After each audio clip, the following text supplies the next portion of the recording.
ex-empregado do BNDES, e o debatedor, o Vitor Leonardo, que é um professor da Fluminense, que fez esse trabalho com a Conceição, e a Glória Moraes, também da equipe, e a Ana Cláudia Caputo, que é a nossa colega. Depois ela fez o trabalho antes de ser empregada do BNDES, fez concurso, passou e já estava aqui. Foi o primeiro seminário. Nós tínhamos programado no ano passado 2 seminários, né?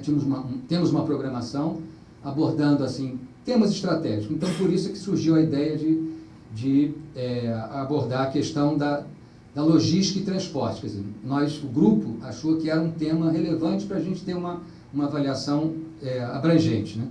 Nós organizamos o seminário para o ano passado, aí calhou exatamente naquela semana de negociação coletiva, greve, e aí nós tivemos que suspender o seminário no ano passado, em novembro. Então, estava esse seminário de transporte, um outro seminário que aí seria com o professor Carlos Lessa, que é outra pessoa, uma figura polêmica, intelectual de altíssimo nível, brasileiro, como ele gosta de se definir, e também não foi possível porque estava nessa semana, uma semana atrás da outra. O professor Lessa também, né, ele fez uma cirurgia de catarata, teve algumas complicações, mas ele daqui a pouco está pronto também. A gente pretende convidar o professor Carlos Lessa no seminário em agosto, porque ele fez uma observação assim, que ele gostaria, por razões, né, dessas transições políticas do nosso país, ele ficou sem ter espaço de falar. Ele foi reitor da UFRJ e então a ideia dele era falar um pouco sobre a visão dele sobre a história e sobre as questões do desenvolvimento atual. Então,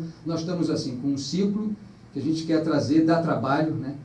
Então, a gente quer trazer pessoas que nos ajudem a refletir e depois debater com os colegas. Então, no caso desse transporte e logística, o grupo, né, eu queria agradecer, não está aqui presente, que é o Marcos Mota, que foi aluno, foi colega dos 3 palestrantes, ele é que sugeriu, né, o Marcos Mota, né, quando fez doutorado em transporte. Então, ele sugeriu, nós combinamos, nós fizemos uma preparação. Eu que não sou, eu sou dos conhecimentos gerais, eu diria assim, né? Agora, embora a minha formação é de engenharia química, mas agora eu estou nos conhecimentos gerais. Nós fizemos algumas reuniões com eles, almoçamos com eles, quer dizer, mais ou menos programamos isso com os 3 convidados. O Márcio, o primeiro palestrante aqui, o Márcio D'Agosto, atual coordenador do Programa de Engenharia e Transporte da COP, quer dizer, um especialista nisso. A gente quis trazer essa preocupação. O Márcio nos convidou, a mim e ao Tiago, fomos lá no PET, recebemos material, conversamos, vimos a preocupação do Márcio, não vou adiantar, mas uma visão até de preocupação ambiental, que é uma questão cara também ao BNDES, né? E o grupo multidisciplinar, tinha uma bióloga, né, Márcio? Acho que assim, a gente fica surpreso, era só engenheiro. Não, tem um grupo multidisciplinar, isso é muito interessante. Depois, vai ser o primeiro palestrante, o Márcio D'Agosto, então. Depois o Saul Quadros, que é o nosso colega que está aqui na frente, que ele é da Fundação Trompósito, que trabalhou no Plano Nacional de Logística e Transporte, colaborou, quer dizer, agora é doutorando também do Programa de Engenharia e Transporte da COP, né? E teve a oportunidade também de nos orientar, de combinar um pouco essa questão e fazer uma série de reflexões em almoço, né? E o terceiro é o professor Fernando McDowell, foi professor titular do Instituto Militar de Engenharia, é um professor da UFRJ, né? Emérito, né, Fernando? O currículo do Fernando é extenso, mas ele é um especialista também, tem muita experiência no Rio de Janeiro. Então, nós convidamos esses 3 especialistas. Como é que a gente combinou? Eles teriam 25 minutos cada um para apresentar seu trabalho nessa ordem, né? O Márcio, depois o Saul, depois o Fernando, depois o nosso cara de logística, como disse o superintendente, o Nelson Siffert, que é o Dalmo, está aqui na frente. Ele também é dessa área, vai fazer uma abordagem final e depois a gente abre a pergunta para a plateia, tá ok? Então, queria agradecer a presença de vocês. O Botino ficou depois desse problema do carro, ele dá uma passada aqui. O superintendente, o Nelson, queria dar uma passada, mas tinha uma agenda com o diretor, disse conforme foi, ele passa aqui também, que ele queria conhecer, porque ele achou importante a gente fazer esse tipo de discussão nesta instituição que mexe com o Brasil inteiro. Então, a gente está com essa ideia. Queremos abordar depois, num outro seminário, questão de energia, de investimentos pesados, mudança do aspecto regulatório, uma série de impactos nas empresas da área elétrica. Então, a gente queria trazer também assim, pessoas para ajudarem a pensar e refletir sobre isso. Então, eu vou passar a palavra para o Márcio D'Agosto, que é Eu não fiz a apresentação extensa do currículo dele, mas é o atual coordenador do Programa de Engenharia e Transporte da COP. Obrigado, Zé Eduardo. Agradeço muito essa oportunidade de estar aqui com vocês hoje para apresentar não apenas um pouco do que a gente tem feito lá, mas também um pouco da nossa visão no que se refere a transporte, a logística e, como eu combinei com o Zé Eduardo, a gente vai fazer, inclusive, algumas considerações também sobre o transporte de passageiros, né, sobre a evolução em cima de trabalhos que nós temos feito.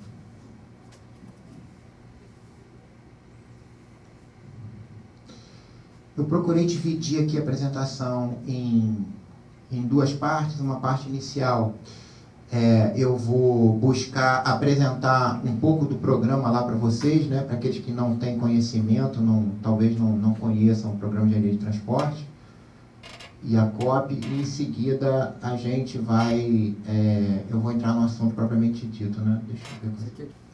Fiz essa divisão aí para a gente tentar dar uma visão geral, né, sobre diferentes aspectos que depois, pelo que eu vi na programação, com certeza o Saul e o professor McDowell vão botar luz sobre determinadas coisas que a gente vai ver aqui, que são formas gerais. Quer dizer, na verdade, a finalidade dessa apresentação é mais fomentar o pensamento de vocês em cima de alguns problemas e determinadas soluções que a gente pode ter, e em seguida vocês vão entender, em cima do programa que o Zé passou, algumas coisas que a gente pode ver. Para vocês saberem, né, como é que a gente pode ir adiante. Eu acho que é legal vocês terem uma informação adicional. Não sei se todos vocês conhecem, a gente tem alguns alunos aqui lá da COP, mas a COP é uma unidade da UFRJ que ela é dedicada exclusivamente à formação de pós-graduação. Então, o que a gente faz lá é formar mestres e doutores, né, nessas 14 áreas de engenharia, que vai da engenharia biomédica até a engenharia de transporte. Pode ir adiante. Então, o programa de engenharia de transporte é um dos programas, e é o programa que eu coordeno hoje lá, né, uma estrutura de 300 professores, 3.000 alunos, extensa área de laboratórios, né. Em termos de engenharia, é uma coisa que destaca na América Latina. Bom, o programa de engenharia de transporte, ele tem essas áreas de pesquisa, a gente chama áreas de pesquisa, né? Então, ela tem áreas de pesquisa específicas na engenharia de tráfego, planejamento de transporte de carga e transporte público. E tem áreas que a gente chama de interdisciplinares, que é transporte e meio ambiente e o transporte rodoviário. Por quê? Porque pega mais de um programa, normalmente. Você precisa do apoio de mais de um programa. Pode clicar aí. Então, como o Zé falou, por exemplo, o transporte e meio ambiente, a gente, para poder trabalhar com transporte e meio ambiente, eu tenho que ter uma equipe lá de engenheiro civil, engenheiro mecânico, engenheiro elétrico, matemático, biólogo, engenheiro florestal. Quer dizer, eu tenho que ter todos esses caras trabalhando com a gente no laboratório, porque eu tenho que olhar de diferentes lados, né, o problema. Então, a gente tem isso. A nossa área de atuação lá do grupo que eu coordeno especificamente dentro do programa é a parte de transporte de carga e transporte e meio ambiente.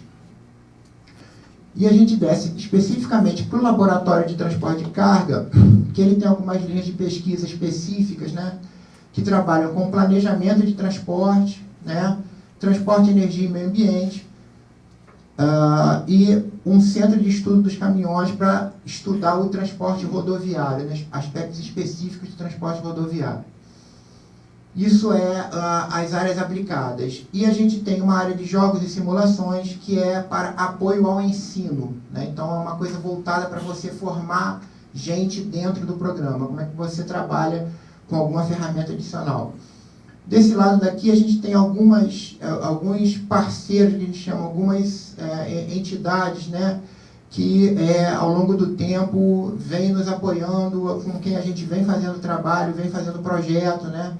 E eu trouxe aí para vocês uma série de materiais para vocês pegarem, depois olharem, ficarem para vocês sobre o programa de engenharia de transporte, sobre trabalhos que a gente fez, sobre o laboratório que vocês podem pegar e desdobrar daí para frente. Pode ir adiante. Bom, então agora vamos entrar no primeiro tópico que a gente ficou de apresentar, que é o panorama do transporte no Brasil. Então, isso daqui é uma curva, né, que você tem, que a gente chama de momento de transporte em função do ano, ou seja, tonelada quilômetro transportada em função da evolução até 2011, né, dado histórico por modo de transporte, né? Então, o que você está vendo aí? Você está vendo aí que, ao longo do tempo, da década de 70 até agora, você, na verdade, o que aconteceu foi que você teve um descolamento, né? Um maior descolamento. O transporte rodoviário, ele se descolou dos demais, atingindo, então, uma expressão, né, que é muito superior aos outros, né, para o transporte de carga. Pode ir, Jansen.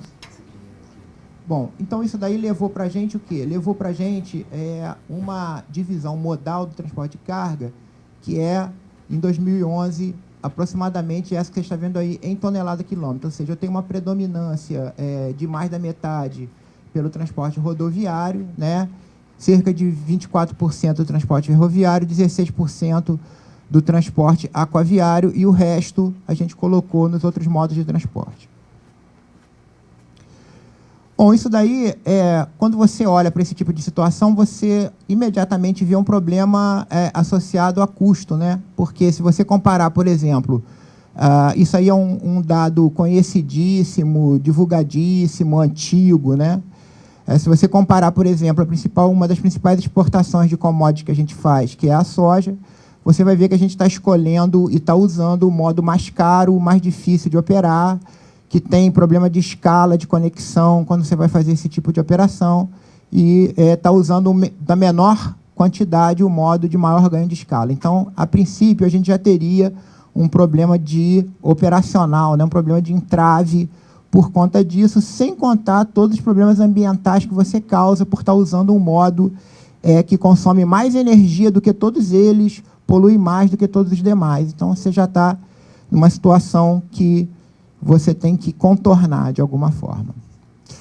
Bom, o Saul vai apresentar com muito melhor propriedade esse tipo de situação, mas em 2007, quando saiu a primeira versão do PNLT, que a gente olhou, ele tinha essa proposta aí, quer dizer, eu vou sair de uma situação que eu estou aqui em 2005, com essa matriz completamente enviesada, um pouquinho diferente, né, do que a gente tem em 2011, você vê, em 2005 a matriz para 2011 ficou um pouquinho diferente só. E eu vou para 2025 numa situação de maior equilíbrio, né? Então, teria uma situação de maior equilíbrio. O negócio é que em 1950, a matriz de transporte já era igual à que a gente está querendo em 2025.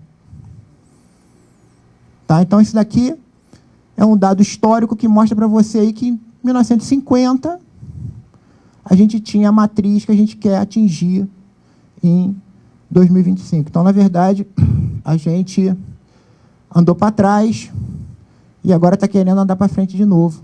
Nessa escala de tempo que vocês estão vendo, quer dizer, a gente andou 60 anos numa direção mais fácil do que a que a gente acha hoje que a gente vai conseguir. E a gente precisa, em 15 anos, andar numa situação contrária, como se estivesse remando contra a maré, vamos dizer assim.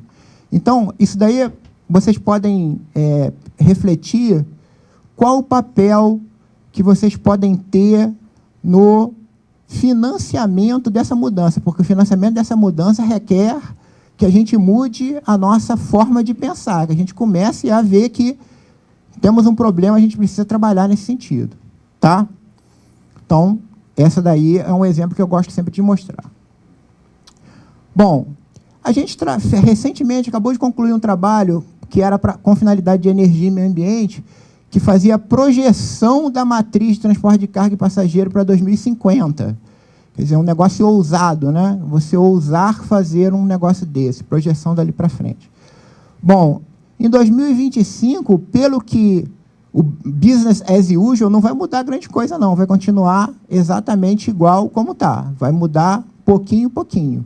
Talvez em 2050, se a gente continuar no passo que a gente está, a gente chegue mais ou menos numa matriz parecida com o que o PNLT estava prevendo, que a gente já tinha em 1950. Tá?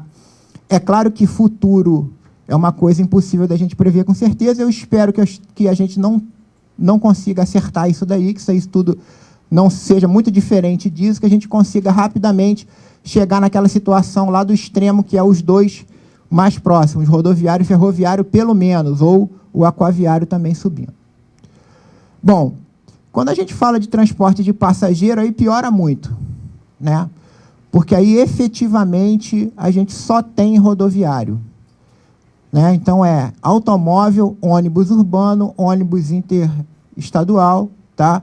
Então, se você olhar a tonelada passageiro quilômetro, você passa a ter uma matriz em que o transporte rodoviário é totalmente dominante.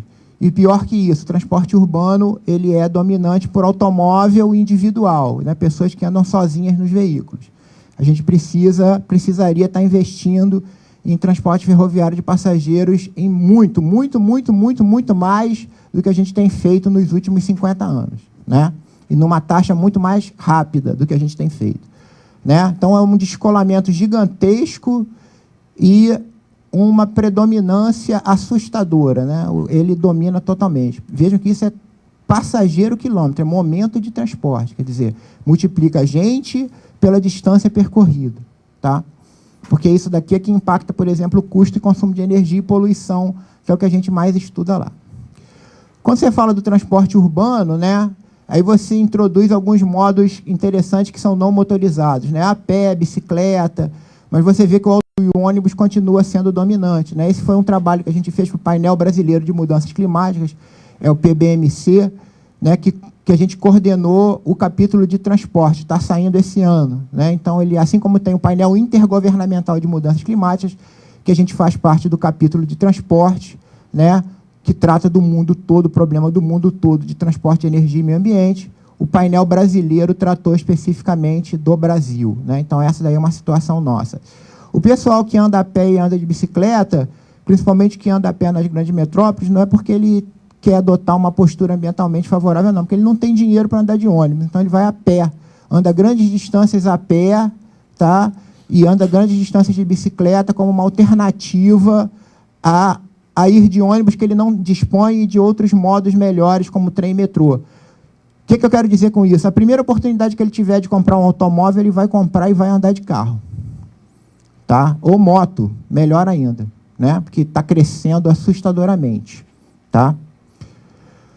Bom, como o Zé falou, a gente tem uma preocupação ambiental intensa lá no trabalho da gente e eu não podia deixar de mostrar para vocês esse slide que mostra como que o setor de transporte ele é energointensivo. Então, 1/3 da energia total do Brasil ela é consumida no setor de transporte com derivado de petróleo predominantemente, tá? O problema do transporte ainda é esse, é que 1/3 da energia vai para a indústria, 1/3 vai para o transporte, 1/3 vai para todo o resto, tá? Só que a indústria conseguiu melhorar a eficiência, conseguiu usar modos, formas de energia diferenciada, como energia elétrica, melhor, gás natural, que é fóssil, mas que tem um impacto diferenciado, e nós, transporte, estamos dependentes do petróleo. Então, esses caras aqui usam gasolina, diesel e querosene de aviação e óleo combustível.